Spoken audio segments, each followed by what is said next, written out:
Good evening. Mill Creek Police, fire, and emergency rescue workers were called to Erie International Airport this morning after a landing USAir jetliner failed to stop and crashed onto Asbury Road. 23 people were on board the aircraft when it skated off the end of Erie's major runway. Only one person was injured. Action News was on the scene shortly after the accident occurred, and reporter Lou Baxter has this Action Cam report. It was snowing and runway conditions were slippery when this USAir DC-9 jetliner slid off the west end of runway 24 at Erie International Airport. The plane crashed through the airport fence and plunged down an embankment onto Asbury Road. USAir Flight 499 from Toronto was making a stop in Erie to pick up passengers before flying on to Pittsburgh. There were 18 passengers and 5 crew members aboard the aircraft when the incident occurred. There was only one minor injury. A woman was treated and released at Hammett Medical Center. One of those witnessing the crash was traveling north on Asbury Road and narrowly escaped injury. We were coming down Asbury, going north on Asbury, and my daughter thought she heard a strange noise after we hit the passed under the viaduct, and she said, "Mom, it sounds like something coming very low, or a noise." And all of a sudden we saw the nose of the airplane pass in front of us. And what in the world did you think when you saw that airplane go by? My life passed in seconds. My eyes. I just saw it almost like we weren't there, but we're lucky here to tell you, because we thought we were goners. Also witnessing the crash was Jetstream pilot Steve Wiley, who told Action News it appeared the landing was normal, but runway conditions may have been a factor. He was definitely under control of the aircraft the entire time. It was just one of those unfortunate things that happens, and he obviously did everything. He had to thrust. The buckets were deployed. He was full reverse. He was doing everything he could to get it stopped, and the airplane certainly is in a position you can tell it was under control. It didn't slide, so he had it definitely under control. It's just one of those unfortunate things that the runway wasn't long enough.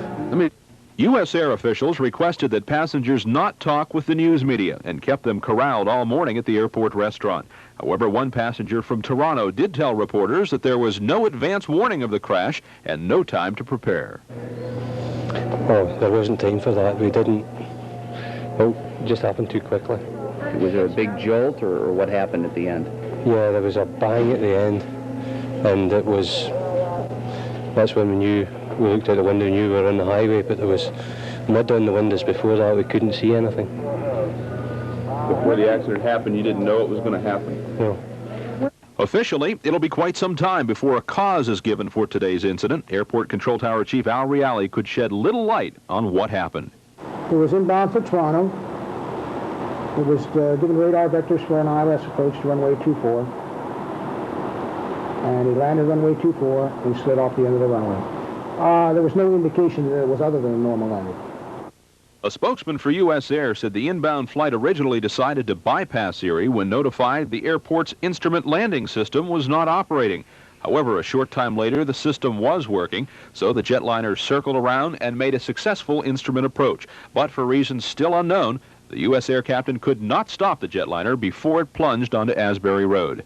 The aircraft suffered heavy nose damage, but otherwise the aircraft remained intact. According to eyewitnesses, passengers and crew members slid down an inflated chute and ran from the aircraft soon after it came to rest.